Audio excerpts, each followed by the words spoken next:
call it wisdom. And that's not actually a bad thing. Filipino time, it used to drive me crazy. Everything here takes longer than it should. But you know what I've realized is that Filipinos aren't late because they're lazy or being disrespectful. They're late because they're actually present. When they're with someone, they finish their conversation.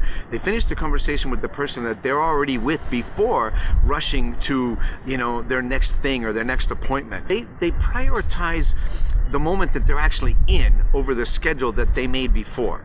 And I've adopted that. It was very difficult at first, but I did. And I stopped always checking my watch. I stopped rushing through life like, every minute had to be optimized and accounted for and had to be productive. Now I actually live instead of just existing on a timeline and on a schedule.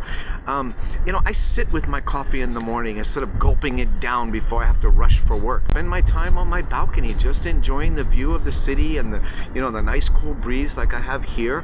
I let things unfold instead of forcing them to fit my plan. The Western world calls it laziness or disrespectful or maybe inefficient sometimes. I call it wisdom.